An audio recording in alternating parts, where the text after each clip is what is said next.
Le Seigneur soit avec vous. Et avec votre esprit. Annonce de l'Évangile de Jésus-Christ selon saint Matthieu.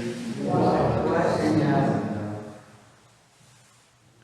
En ce temps-là, Jésus se retira de la région de Tyr et de Sidon. Voici qu'une Cananéenne, venue de ces territoires, disait en criant « Prends pitié de moi, Seigneur, fils de David. Ma fille est tourmentée par un démon. » Mais il ne lui répondit pas du tout, pas un mot. Les disciples s'approchèrent pour lui demander « Renvoie-la, car elle nous poursuit de ses cris. » Et Jésus répondit « Je n'ai été envoyé qu'aux brebis perdues de la maison d'Israël. » Mais elle vient se prosterner et lui disant « Seigneur, viens à mon secours. » Il répondit « Il n'est pas bien de prendre le pain des enfants et de le jeter aux petits chiens. » Elle reprit « Oui, Seigneur, mais justement les petits chiens mangent les miettes qui tombent de la table de leur maître. » Et Jésus répondit « Femme, grande est ta foi. Jésus, que tout se passe pour toi comme tu le veux. » Et alors même, sa fille fut guérie. Acclamons la parole de Dieu. Gloire à toi, Seigneur Jésus.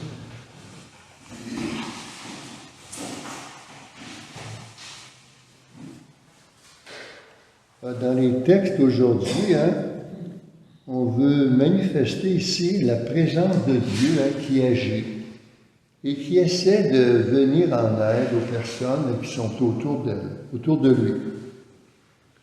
D'abord, on voit que Moïse a envoyé des éclaireurs dans le pays de Canaan afin de vérifier et de voir ce qui se passe dans ce pays que Dieu a promis aux fils d'Israël. Donc, ils en reviennent 40 jours plus tard avec de nombreux fruits abondants et des aliments de toutes sortes.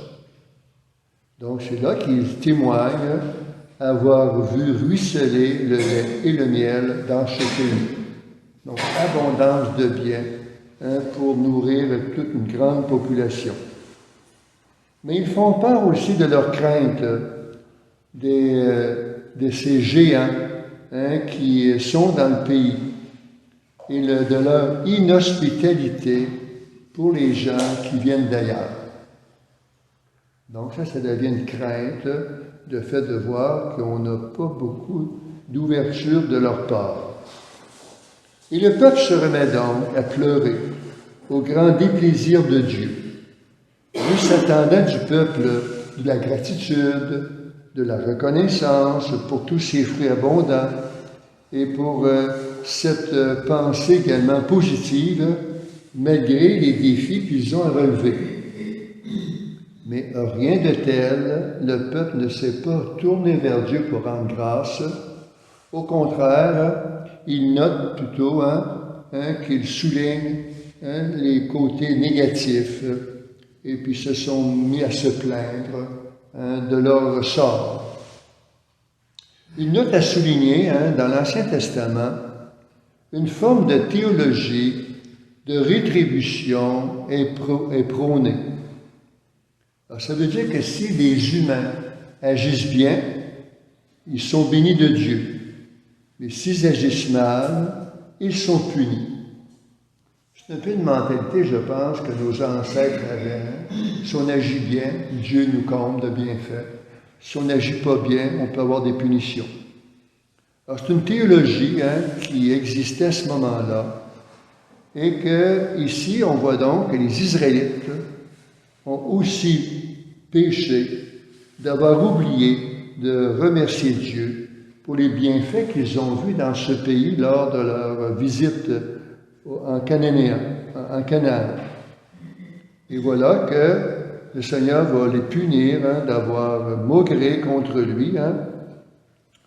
40 jours pour l'expédition, 40 années de difficultés au désert. Alors, ça nous étonne toujours de voir une telle attitude Ça, c'était dans l'Ancien Testament. Aujourd'hui, dans le Nouveau Testament, on n'a pas à douter, Dieu demeure toujours fidèle malgré les difficultés que nous traversons. Donc, dans l'Évangile, l'attitude de Jésus peut nous paraître aussi un peu dure envers cette femme cananéenne, une païenne qui ne fréquente pas les synagogues. Et Jésus agit tout comme la Torah le précise à son sujet, qu'il doit se consacrer au peuple d'Israël, autant dans l'enseignement que dans les miracles qu'il a à faire. Ainsi, en écoutant la cananéenne, Jésus fait preuve d'une grande ouverture et reconnaît ainsi la foi exemplaire de cette femme qui ne fait pas partie du groupe des Israélites. Donc, elle a eu confiance en Jésus et sa fille fut guérie comme elle le voulait. Donc, on peut dire également que rien ne dit qu'elle s'est remise à fréquenter les synagogues après la guérison de sa fille. Ce que Jésus a été conscient, c'est que la foi de cette femme, à ce moment-là, lui a permis d'obtenir la guérison de sa fille. Alors, puissions-nous aussi avoir une foi semblable pour le Christ puisse nous dire que tout se passe pour vous comme vous l'avez voulu. Ainsi, le salut s'étend à toutes les nations. Donc, on pensait autrefois que le Messie envoyé venait pour un peuple seulement. Alors ici, on peut découvrir que le salut s'étend maintenant à tous les gens de toute la terre. Amen.